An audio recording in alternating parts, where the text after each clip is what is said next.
రాహుల్ గాంధీ లగచర్లపై మాట్లాడవేం?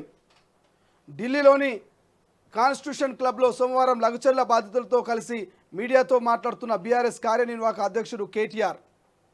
చిత్రంలో బీఆర్ఎస్ నేతలు సత్యవతి రాథోడు, మాలోతు కవిత, హరిప్రియా నాయక్ తదితరులు. ఎస్టీ కమిషన్కు బాధితుల గోడు వినిపిస్తలేదా? కేటీఆర్ అంటా ఉన్నాడు.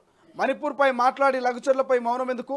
పోలీసులు, రేవంత్, ప్రైవేట్ సైన్యం అరాచకాలకు ఎస్టీ, ఎస్సీ, బీసీ రైతు కుటుంబాలు రోడ్డున పడ్డాయి. రాష్ట్రాన్ని రేవంత్ ఫ్యామిలీ ప్యాకేజ్గా మారుస్తున్నాడు. రాహుల్ గాంధీ ద్వంద్వ వైఖరి ఇప్పటికైనా వీడాలి. మారణకాండ జరిగితే తప్ప మోదీ స్పందించరా? దేశంలో తెలంగాణ లేదా? ఢిల్లీలో కేటీఆర్ ధ్వజం. లగచర్ల బాధితులతో కలిసి మీడియా సమావేశం. ఢిల్లీలో వరదల పారిన లగచర్ల మహిళా కన్నీళ్లు.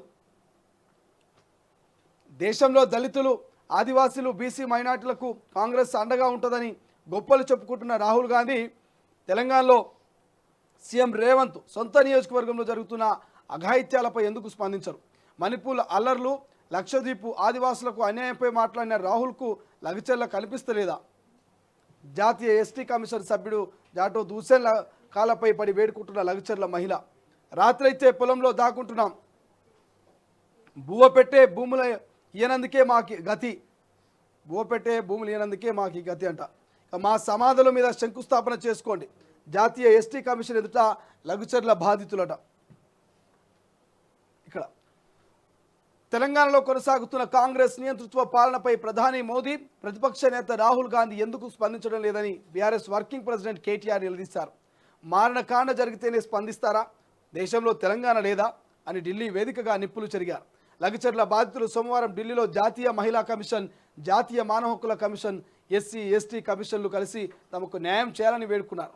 అక్రమంగా అరెస్ట్ చేసిన తమ వాళ్ళను విడుదల చేయాలని, తమను ప్రభుత్వం హింస నుంచి కాపాడాలని కన్నీటి పరితమయ్యారు. అనంతరం వారు కేటీఆర్, బీఆర్ఎస్ పార్లమెంటరీ నేత కేఆర్ సురేష్ రెడ్డి, ఎంపీలు వద్దిరాజు రవిచంద్ర అంటూ ఓ వార్త రాసి, నేను ఎక్కువ దీని గురించి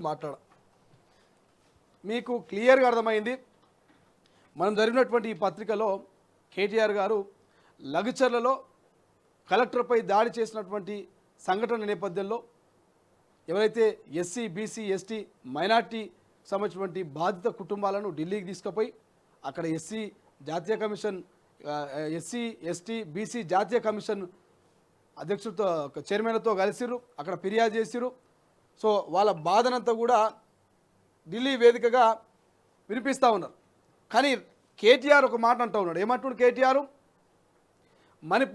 మణిపూర్ సంఘటన కావచ్చు, లేకపోతే లక్షద్వీప్ కావచ్చు, ఇతరితర అన్ని సంఘటనల్లో బాధితుల ఆవేదన కనిపిస్తూ ఉన్నటువంటి మోదీ కావచ్చు, అటు రాహుల్ గాంధీ కావచ్చు.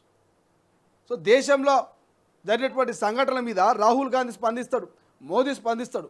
కానీ తెలంగాణలో ఉన్నటువంటి ముఖ్యమంత్రి రేవంత్ నియోజకవర్గంలో లగచర్ల బాధితుల మీద దాడి జరిగితే, లగచర్లలో బాధితుల కుటుంబాలని జైల్లో పెట్టి చిత్రహింసలు పెడితే మీరు ఎందుకు స్పందిస్తలేరంటూ కేటీఆర్ అడుగుతూ ఉన్నాడు. వాస్తవమే, కేటీఆర్ అడిగినటువంటి ప్రశ్నకు మేము కూడా ప్రశంసిస్తూ ఉన్నాం. సో కేటీఆర్ మంచి ప్రశ్న అడిగిండు రాహుల్ గాంధీని, కేటీఆర్ మంచి ప్రశ్న అడిగిండు మోదీని. ఎందుకు స్పందిస్తలేరు రాహుల్ గాంధీ, ఎందుకు స్పందిస్తలేరు మోదీ లగచర్ల ఘటన మీద అని మంచి ప్రశ్న అడిగారు. మేము ప్రశంసిస్తున్నాం. మేము కూడా ఖచ్చితంగా కేటీఆర్కు మద్దతుగా నిలబడుతున్నాం. కానీ మేము ఒక ప్రశ్న అడుగుతున్నాం. రాహుల్ గాంధీని అడిగే ముందు, మోదీని అడిగే ముందు మరి మీ నాన్న కేసీఆర్ గారిని కూడా అడగాలి కదా. రాహుల్ గాంధీ నువ్వు ఎందుకు స్పందిస్తలేవు లగచర్ల సంఘటన మీద అన్నప్పుడు, మరి మోదీ నువ్వు ఎందుకు స్పందించట్లేదు లగచర్ల సంఘటన మీద, బాధిత కుటుంబాల మీద అన్నప్పుడు, మరి కేసీఆర్ గారు మీరు ఎందుకు స్పందిస్తలేరని కూడా అడగాలి కదా. ఎక్కడున్నారు మరి మాజీ ముఖ్యమంత్రి కేసీఆర్ గారు? మరి ఆయన కూడా స్పందించాలి కదా. ఆయన స్పందించరు. ఎందుకంటే లగచర్లలో బాధితుల పేరుతో ధర్నాలు, బాధితుల పేరుతో దాడి చేసింది బీఆర్ఎస్ నేతలని క్లియర్గా అందరికీ అర్థమైంది. కాబట్టి A2గా ఉన్నటువంటి సురేష్ ఏ పార్టీ కార్యకర్త, A1గా ఉన్నటువంటి పట్నం నరేందర్ రెడ్డి ఏ పార్టీ మాజీ ఎమ్మెల్యే. సో క్లియర్గా అర్థమవుతుంది. ఇక్కడ నేను చెప్పాల్సింది లేదు, కాంగ్రెస్ వాళ్ళు చెప్పాల్సింది లేదు, బీజేపీ వాళ్ళు చెప్పాల్సింది లేదు, బీఆర్ఎస్ వాళ్ళు చెప్పాల్సింది లేదు.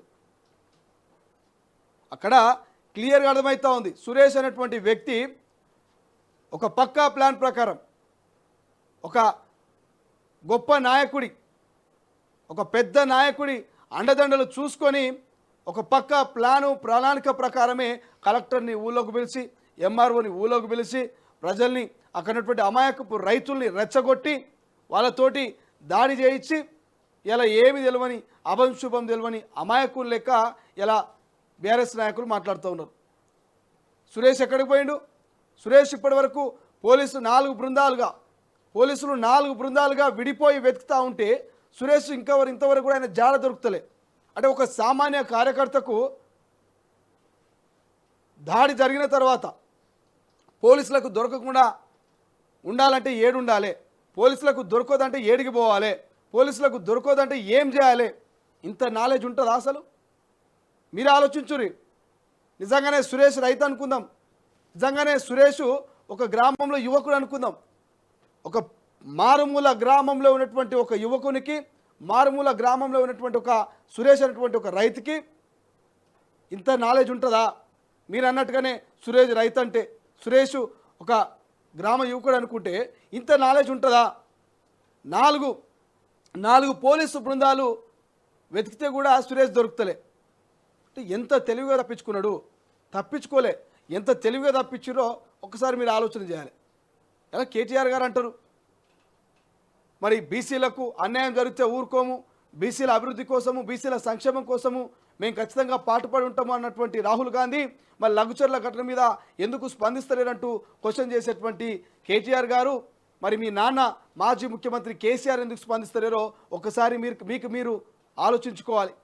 మోదీని ప్రశ్నించే ముందు మీకు మీరు ఆలోచించుకోవాలి, మరి మా నాన్న కేసీఆర్ ఎందుకు స్పందిస్తలేదని. నేరేళ్ల సంఘటనప్పుడు మేము ఎందుకు స్పందించలేము, మా నాన్న ముఖ్యమంత్రిగా ఉన్నప్పుడు ఎందుకు స్పందించలేదని మీకు మీరు ఒకసారి ఆలోచన చేసుకోవాలి. ఇలా సంగారెడ్డి జైలుకు పోతే అక్కడ రైతులందరూ కూడా క్లియర్గా చెప్తున్నారట, జైల్లో ఉన్నోళ్ళు మీ బీఆర్ఎస్ నాయకులు చేసినటువంటి నిర్వాకానికి, మీ బీఆర్ఎస్ కార్యకర్తలు చేసినటువంటి కథాకారకానికి మేము జైల్లో పడ్డాం, మా బతుకులు ఆగమైనాయని మరలబడేటువంటి ప్రయత్నం చేస్తున్నారట. ఇలా పై మెరుపు కోసం మళ్ళా కేటీఆర్ గారు, బీఆర్ఎస్ పార్టీ నాయకులు గిరిజన బిడ్డలకు మేము అండగా ఉన్నాం, గిరిజన బిడ్డల్ని మేము హక్కును చేర్చుకుంటాం, మేము అధికారంలో ఉన్నా ప్రతిపక్షంలో ఉన్నా వాళ్ళకు మేము అండదండలు ఉంటాయంటూ ఢిల్లీ దాకా పోయారు. సో బాధిత కుటుంబాలకు నిజంగా రైతన్నలకు అన్యాయం జరిగితే అందరం అండగా ఉందాం. కానీ మీరు చేసినటువంటి తప్పును కప్పిపుచ్చుకోవడానికి ఇలా బాధిత కుటుంబాలకు మేము ఏదో మేలు చేస్తూ ఉన్నామని చెప్పేసి ఒక కవరింగ్ ఇచ్చి ఇలా ఒక వార్తా కవర్ చేసుకొని రేపు పంచాయతీ ఎన్నికల్లో, జెడ్పీటీసీ ఎన్నికల్లో, లేకపోతే రాబోయే అసెంబ్లీ ఎన్నికల్లో గతంలో మేము లఘుచర్ల బాధితులకు అండగా ఉన్నాం, వాళ్ళ వెనకాల నిలబడ్డామని ప్రచారం చేసుకోనికి తప్ప ఈ యొక్క అండదండలు, ఈ యొక్క మీరు కంటితుడుపు అనేది దేనికి పనికిరాదు. సో ఇది ఓవరాల్గా అయితే మనం ఇంతకంటే ఎక్కువ మాట్లాడలేము. సో అందరికీ తెలిసిందే లఘుచర్లలో క్లియర్గా దాడికి సంబంధించినటువంటి విజువల్స్ మనకు కనిపిస్తూ ఉన్నాయి.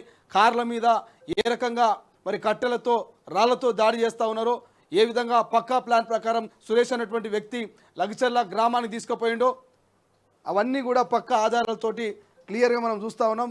అటు మీడియాలో, సోషల్ మీడియాలో వస్తున్నటువంటి వీడియోలని కూడా ఇంకా కూడా కవర్ చేసుకొని ఇంకా కూడా దాన్ని ఏదో చేద్దామని కేటీఆర్ గారు ఢిల్లీ వేదికగా పాపం అభంశుభం తెలియనటువంటి అమాయకపు రైతులను, గిరిజన బిడ్డల్ని ఢిల్లీ దాకా తీసుకుపోయి మీకు అండగా ఉన్నాని వాళ్ళని మోసం చేసే ప్రయత్నం తప్ప ఇక్కడ వాళ్ళకు న్యాయం చేసేటువంటి పరిస్థితి మనకి ఎక్కడ కూడా కనిపిస్తలే. నాకైతే కనిపిస్తలే. న్యాయం చేసే పరిస్థితి ఉంటే గతంలో ఇటువంటి తప్పులు చేయకుండే బీఆర్ఎస్ పరిపాలనలో ఉన్నప్పుడు. సో కేసీఆర్ గారు ముఖ్యమంత్రిగా ఉన్నప్పుడు, కేటీఆర్ గారు మంత్రిగా ఉన్నప్పుడు గతంలో దళితుల విషయంలో, గతంలో గిరిజన బిడ్డల విషయంలో, గతంలో ఆదివాసీ బిడ్డల విషయంలో ఏ రకమైనటువంటి అరాచకం చేస్తారో మీ అందరికీ తెలిసిందే. అసలైన తొలి వెలుగు. ఫాలో వాట్సాప్ @తొలి వెలుగు అఫీషియల్.